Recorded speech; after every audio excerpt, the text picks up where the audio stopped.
आज हम एक बेहद महत्वपूर्ण और ट्रेंडिंग मुद्दे पर चर्चा करेंगे। हाल ही में हमास के नेता को ईरान की राजधानी तेहरान में मार दिया गया और आश्चर्यजनक रूप से ईरान इस पर कोई ठोस प्रतिक्रिया नहीं दे पाया। यह घटना दुनिया भर में चर्चा का विषय बन गई है। इस वीडियो में हम इस पूरे घटनाक्रम, इसके जियोपॉलिटिकल इंप्लीकेशंस और विभिन्न देशों की प्रतिक्रियाओं पर डिटेल से बात करेंगे। सबसे पहले हम इस घटना को डिटेल से समझते हैं। हमास का नेता ईरान की राजधानी तेहरान में एक महत्वपूर्ण मीटिंग के लिए आया हुआ था। तभी एक विशेष देश का F-30 फाइटर जेट ईरान के एयर डिफेंस सिस्टम को चकमा देते हुए आता है और मिसाइल दागता है, जिससे हमास का नेता अपने बॉडीगार्ड सहित मारा जाता है। यह हमला इतना सटीक और तेजी से हुआ कि ईरान को कोई प्रतिक्रिया देने का मौका ही नहीं मिला। अब यहाँ सवाल उठता है कि यह हमला किसने किया।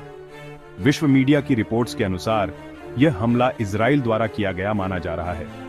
लेकिन दिलचस्प बात यह है कि इजराइल ने इस हमले की कोई आधिकारिक जिम्मेदारी नहीं ली है। इजराइल की तरफ से अब तक इस मुद्दे पर कोई बयान नहीं आया है। इसी तरह भारत भी इस पूरे मामले पर पूरी तरह से चुप है। अगर हम अन्य देशों की प्रतिक्रियाओं की बात करें तो रूस और चीन ने इस हमले की कड़ी निंदा की है। हालांकि उन्होंने भी सीधे तौर पर इजराइल का नाम नहीं लिया है। रूस ने कहा है कि हमास के नेता की हत्या बहुत गलत है और यह एक गंभीर अपराध है।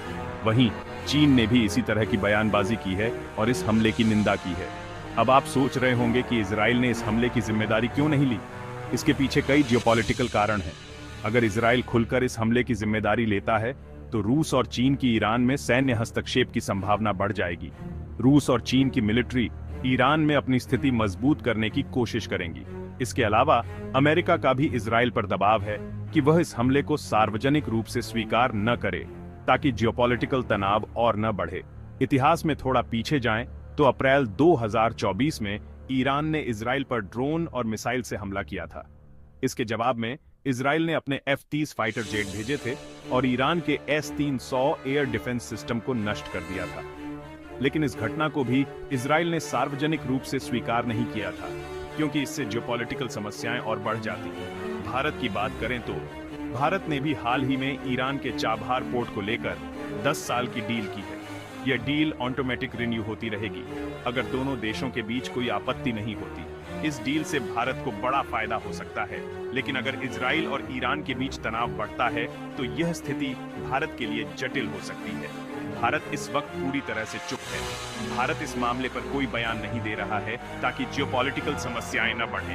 अगर भारत इजराइल के समर्थन में कुछ कहता है तो ईरान नाराज हो सकता है, और अगर भारत ईरान के समर्थन में कुछ कहता है तो अमेरिका और इजराइल नाराज हो सकते हैं। इसलिए भारत ने इस मामले में वेट एंड वॉच की नीति अपनाई है। आने वाले समय में यह मुद्दा और भी चर्चा में रहेगा। अगर इस मामले में कोई नई जानकारी मिलती है तो मैं आपके लिए अपडेटेड वीडियो लेकर आऊंगा।